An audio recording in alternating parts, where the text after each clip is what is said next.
Okay, everybody, this is welcome. First of all, welcome. I'm sorry, I'm a little bit excited. Welcome to another episode of Unstoppable REI. And the reason why I'm excited is because I have a long term mentor here. Um, and man, I'm just excited. This is Richard Roop, the Richard Roop. Do I need to say anything else? Probably not. But like I was telling you before we got started recording here, man, I've been following you since like 1990. Matter of fact, I think it was 93. Is that when you put out that one of your first courses? You probably don't remember. You got so many out there, right? Actually, I put out my first course in 2001. I started buying houses full time in 1996. Okay, so it might have been because I remember I just got going in real estate investing. I got an office space away from my home, and yours is one of the first courses that I bought. Now, of course, I've been following Dan Kennedy, pretty much all my adult life. But Well, go well, ahead. you know what? A lot of my marketing that I created before I got into real estate Yeah. and after I got into real estate did wind up in Dan Kennedy's newsletter. So you might have seen it back in the early Yeah, 90s. so it's Yeah. probably a compilation of all that stuff, man. But bottom line, dude, I'm just glad you know this. I count this as a privilege. Thank you for your time. And without further ado, with my stuttering, let's just get going. So tell me, man. Let's start with your story. Give me your 30-second. Give me your I don't know 30-hour, 30-minute elevator pitch. Tell me how it all got started. Tell me the story. Oh, you want the whole story? I thought you wanted No, full okay, story. no, All probably right. not the whole story. We need to do a couple episodes probably for that. So, All right. All right. All right. I'll just tell you quickly what I do now and a little all bit right, of my background. All right. yes, I like that. So what I do now is I partner up with entrepreneurs like yourself, Okay. and then I help them achieve their income and wealth building goals. Okay. Okay. So what I do is I create and use uncommon direct response marketing and sales strategies.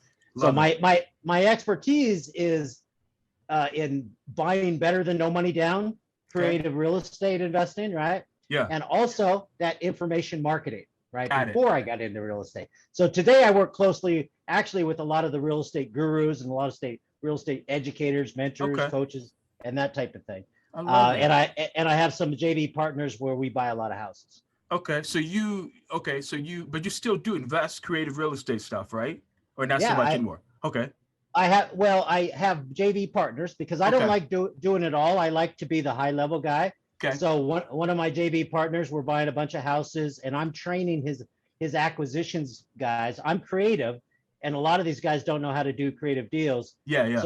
So I'm training. We have like 4 or 5 guys right now, and I'm training all of them how to present offers, how to construct Okay. offers, how to talk to Gotcha. the seller. Yep. Gotcha. Okay. I like that. All right. So from I guess we can go a couple of different directions. I mean, so from the real estate investing and from just I guess what you're doing now, what do you wish you would have known when you first got started? Well, you know what? This business is all about creating financial freedom, Okay. right? Yep. So when I got started, I would say probably the one thing I wish I knew. I later started teaching it. Okay. All right, so I'll teach you guys right now. Yes. But I wish I saved 5% of every big check that I got. So Mm, check for $3,500, yeah. put 5% away and never touch it. Get $100,000, Yeah. put 5,000 away and never touch it. And you'll never miss it. Yeah. And if you never touch it, you'll be financially free a lot faster than you expect. And that's crazy simple advice, man. I mean, that's like, you know what I mean? Yeah. I think we would all be bazillionaires if we would just take a little bit because you don't even need to take a huge amount. Like I said, just a small percentage of it. Well, and what happens is you have all this money sitting there, and then what you do is you invest Yeah. it kind of safely, right? Sure. But it's your savings, it's your retirement, okay? And what I did is I thought, making so much money, I thought, okay, well, that's always going to be there. Yeah. Nothing's going to change. So I can go, instead of going ahead and working too hard or borrowing some money for a deal or something, I'll Yeah. go ahead and tap into my savings. Well, Yeah. don't do that. Go ahead and go out and raise the money, Yeah. create the money, as opposed to don't touch that money. So that's a very simple tip I wish I knew a long time Yeah. ago. That makes sense. Yeah. That made a huge difference. So tell me, man, what would you say is like your biggest failure? Now I know everybody has different views on failure. You know, you fail forward. I don't, you know, I don't fail. I learn, whatever. But what is your biggest failure, and what did you learn from that? The biggest failure, the biggest challenge I had Yeah. was I had a portfolio of 56 properties, $6 million worth of properties, and I lost them all. Wow. Okay. All right. Little That's a detail on that at all, or no? that's a life changer. No, I 2 years I took 5 years off after that. Okay, Okay. I'll tell you briefly what happened, Yeah. and I'll tell you where people can get the full story. Okay. Okay, Yeah. before we leave, Yeah. because I 2 years ago I got back in the game, and the very first interview I did was with Joe McCall, Okay. and he wanted to know what happened with this. I had this lawsuit by the government, Hmm. and it was like a mafia situation where, you know, it was caused by some people I hired to do my accounting and stuff previously. Okay. Then they started embezzling from me, Oh and then boy. they are trying to create a distraction so I didn't go after them, in which they did effectively. Okay. And then what happened was the state of Colorado said that all of my private loans, all my private lenders that had mortgages on my properties were securities, and they said I was dealing in securities without a license. I was selling unregistered securities, and then because of that, I wasn't making proper disclosures, securities Okay. disclosures, and Okay. they said that was fraud. So they like ran a press release saying I'm like running a Ponzi scheme, Wow. and it just it put me out of business overnight because, what the hell, right? Yeah. So I trusted what they told me. I settled with them, and they told me I could keep all the properties that didn't have private lenders, and that they would go ahead and liquidate the other ones and pay them off. They didn't do any of that. They collected all the money on all the properties, didn't pay anything out for several years, drained several $1 million worth of equity, Wow. and then they put my company into bankruptcy because I was like out of control. So it was that happened. The lawsuit happened in 2014. It went into receivership in 2015, and I think they're still liquidating some of those properties today. They don't have me involved at all. Yeah. Yeah. But what it did is it destroyed me, mentally, right? Because Yeah. my entire history, me, how much integrity I have, and Absolutely. all right. But so they destroyed my reputation in the public with their press releases, Yeah. and a lot of people got hurt because it was kind of a scam. Yeah. So yeah, at richardroop.com, if you scroll down on the page, you'll see that interview with Joe McCall, and Okay. everybody It's check all the that out. details. All right. We'll Yeah. definitely do that, man. And I And, can go ahead. Go ahead. and what did I learn? Yeah. All right. What did I learn? All right. At, Asset protection. Joe asked me this. I couldn't even answer it because I couldn't figure it out. In Yeah. fact, my attorney, Bill Bronchek, nobody could figure it out, right? Yeah. But what I learned is asset protection. Okay. All right. You want to appear broke. You don't want to be bragging to everybody about how many Oh properties. yeah. All right. That's what I Yeah. was doing as an educator, right? Yeah. Yeah. And I was not worried. I figured if you do good business, you're not going to become a target. So I didn't hide all my properties. I didn't Yeah. even though I was doing land trust, I was the trustee, so you could identify all my properties. In fact, I would show a list. Here's 1,000 transactions, right? Yeah. So I would say privacy, asset protection, be rich but appear broke.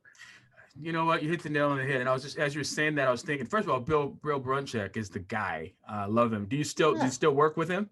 And by the way, they sued him after they sued me. Oh my gosh, that's crazy. That's crazy. But I was thinking about what you said, and another way I've heard it phrased is own nothing, control everything. Well, that's it. You can Yeah. have the use of everything. It doesn't Yeah. have to be your name. Yeah. That's crazy. And I mean, although it's painful, I think that you learn way more from failures than successes. Don't you think? What do you think about that? Well, it was hard with this situation because I Yeah. couldn't figure out how I could have created a different outcome. I see. The one thing that I learned was not to Yeah. be bullied. They pushed me into a corner. Okay. They took away all my money. They took $100,000 out of my bank account, which was not part of the deal, which not Wow. part of was not part of the receivership. And they said, well, just take it up with the judge. You know, there it was just I was out of control. So, but don't be bullied and stick up for your rights. That's what I've learned. If I could do it over again, I wouldn't have Yeah. settled with them. I would have stuck up for my rights. Yeah. Yeah. Yeah. Yeah, but you only know what you, I mean, you know what you know at the time. It's like you learn more later on. Experience is different, so then you can make different decisions. But you can only make decisions based on what you know at the time. You know what I mean? No, everything in life is entire about finding out what works and what doesn't work. Yeah. We are learning machines. Human beings are learning machines. Right.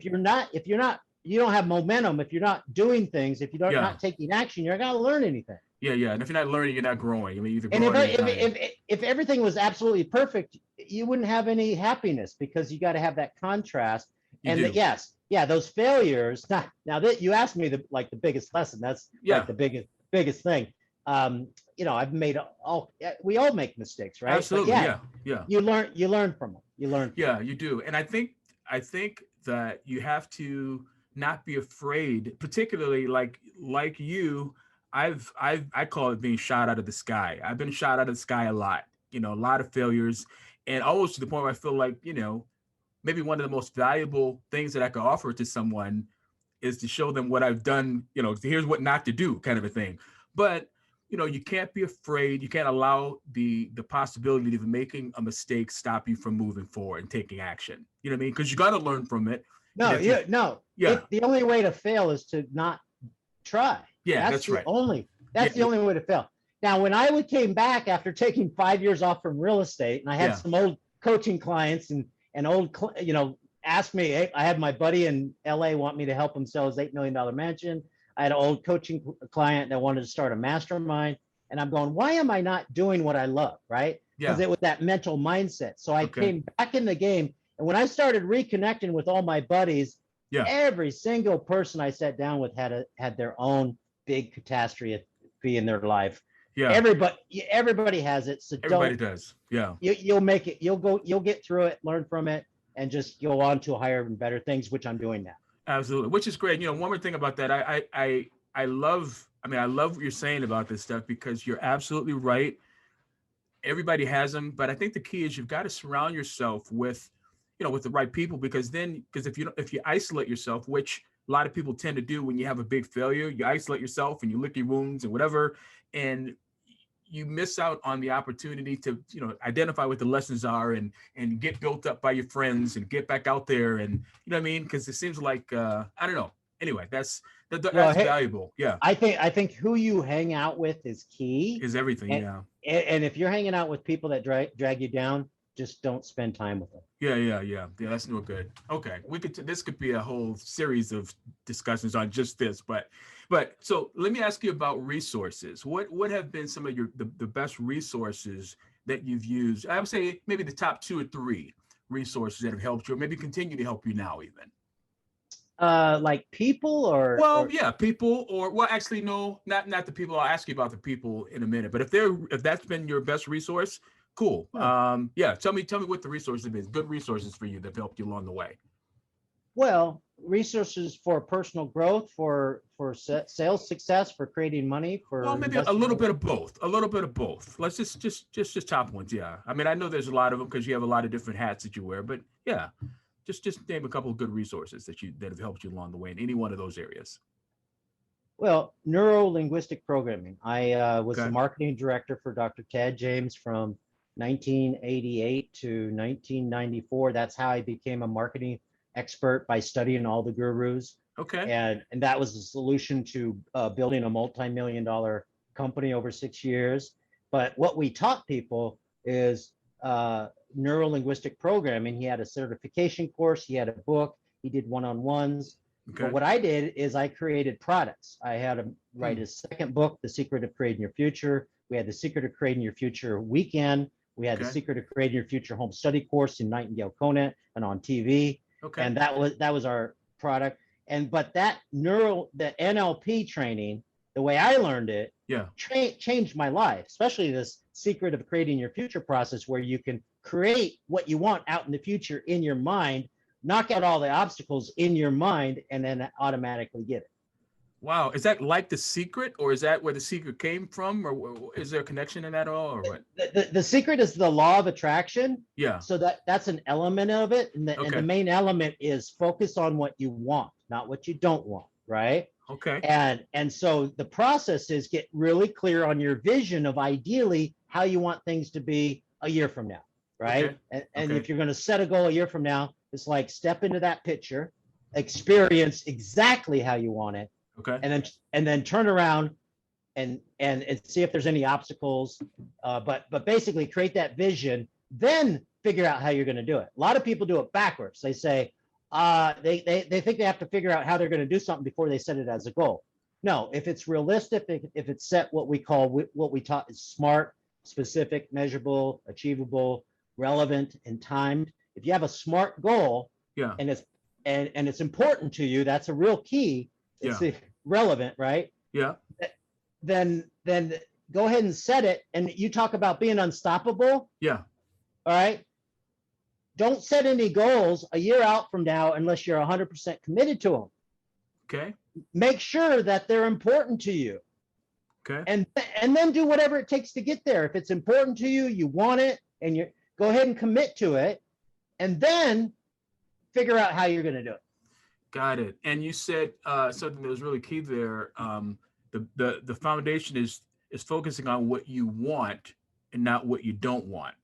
Yes. That's easier said than done, isn't it? Don't you think? No, and in fact, I noticed this with your branding. Okay, yeah. You talk about the 95% of people, of real estate investors that don't make it. That's almost like your focus. Got it. You're focused on the people that are failure. Okay. What you want is there's only 5% that are successful. Okay. Your goal is to increase that 5%. Okay. Right? Yes. I would focus like you're focusing on the 5%, but your vision is so that 10% of the people that get involved are successful, and double the success rate that people say. I don't even believe that. It might be true, but 95% of people interested in real estate may fail, but most people are not, they're not committed. It's like, who do you learn from, right? If you learn from the news, if you hang out with the wrong people, you're not going to have that motivation and drive. You're not going to have that belief that you can be in the top. And we're talking about being in the top, out of 20 people, be the top out of 20. Anybody can do that if they know, if it's important to them and they set it as a goal.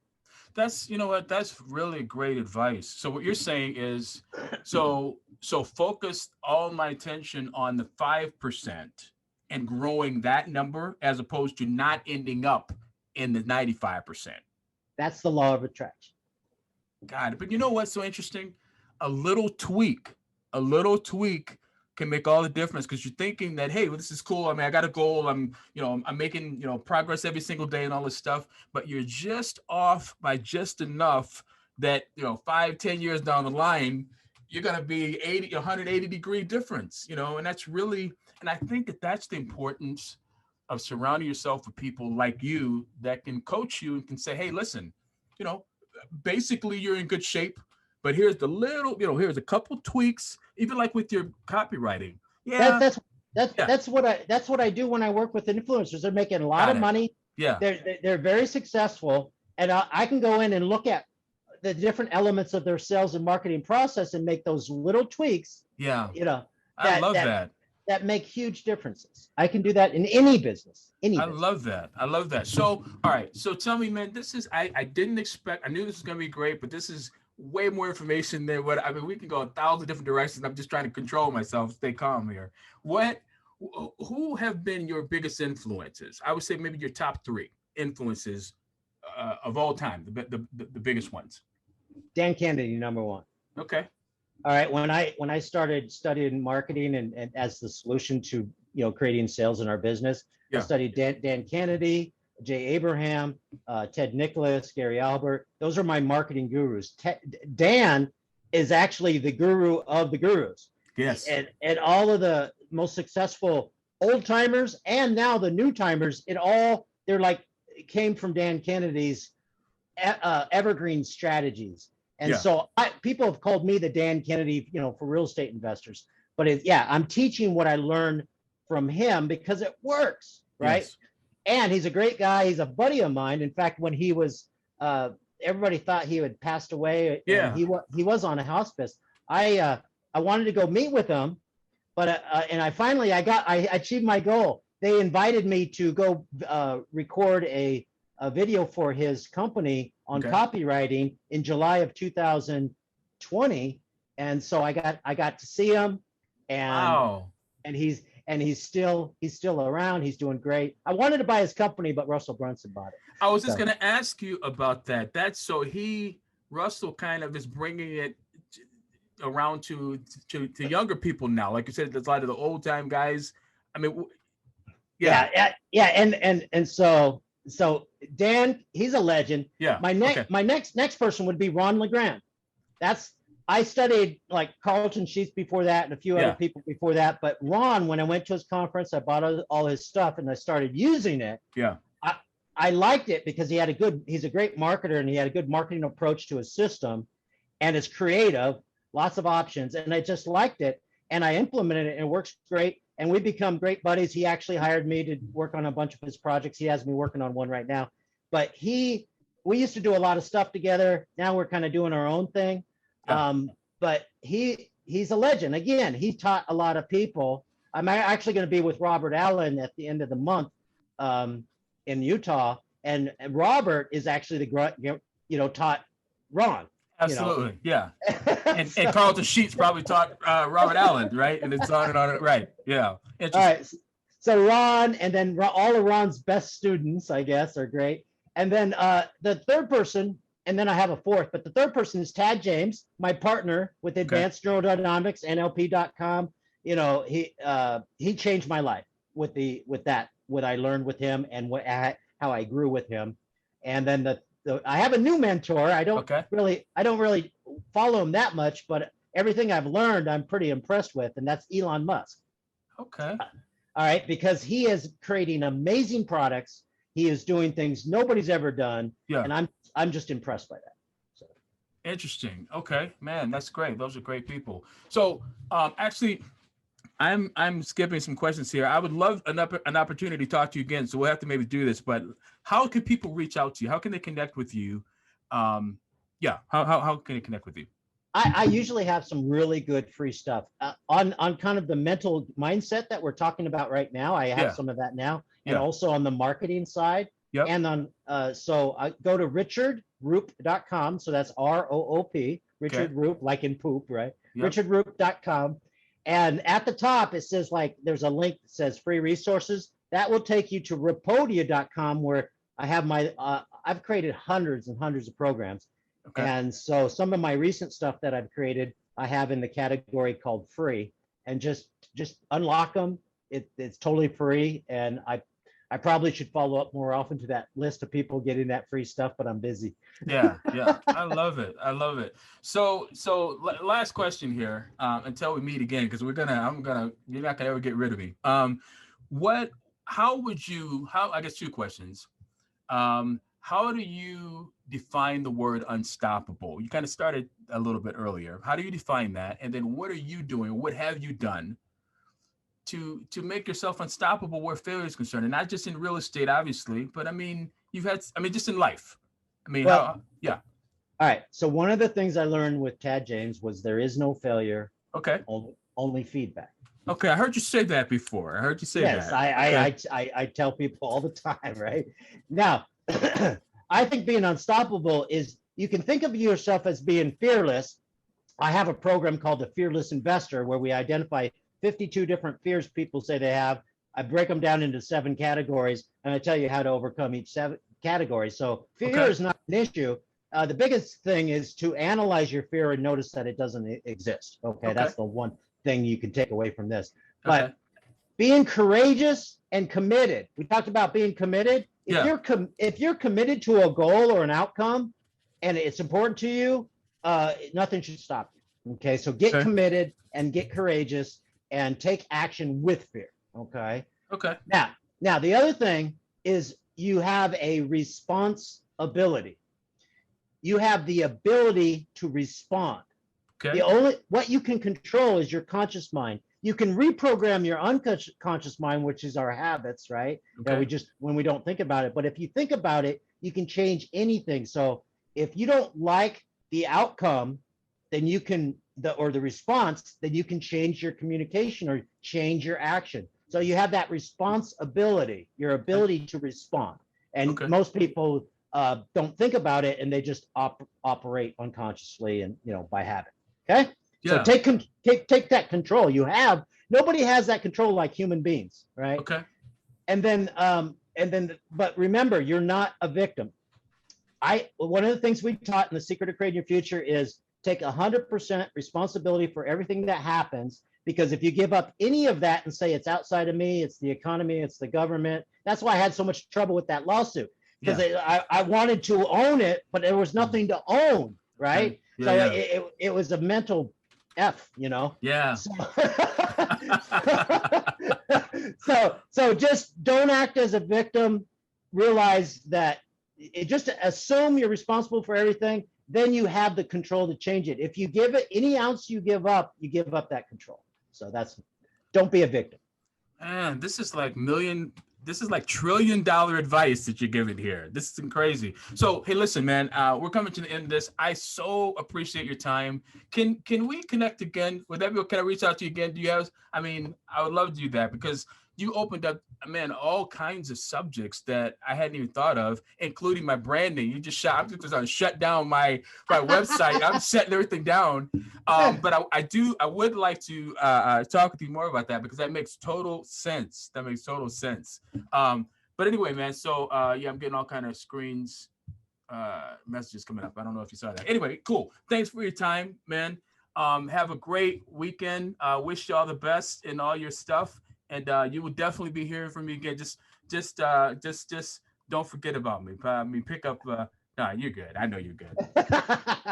All right, buddy. All right, you take care. All right, talk to you soon. Thank you. All right, bye now. All right, bye-bye.